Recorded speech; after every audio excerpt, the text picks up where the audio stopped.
Pour l'éveil dans la voie de la méditation. Prenez le temps de prendre la sourate 2 et lisez le verset 2 jusqu'au verset 21. Si vous voulez, vous pouvez terminer sur le verset 30 et quelques.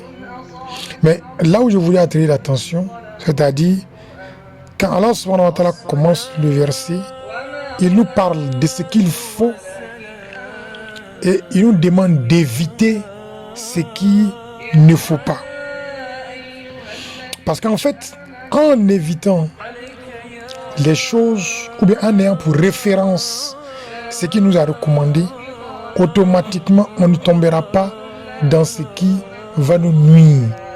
Et là, il est très explicite que quand on n'a pas le livre de référence, quand on n'a pas les moyens d'une bonne référence pour pouvoir atteindre les objectifs qu'on recherche ou les objectifs qui peuvent nous permettre d'être dans l'apaisement, dans la tranquillité, dans la paix et de vivre dans la quiétude, automatiquement on tombe dans le désarroi.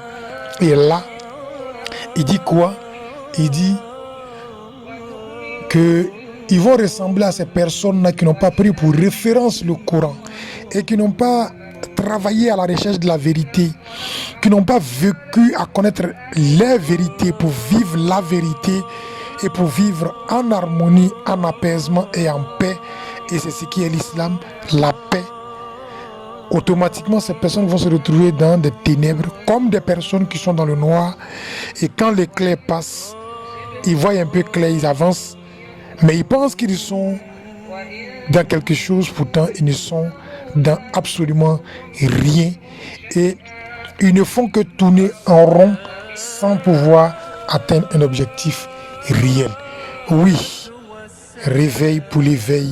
Dans la voie de la méditation, il y a de quoi méditer.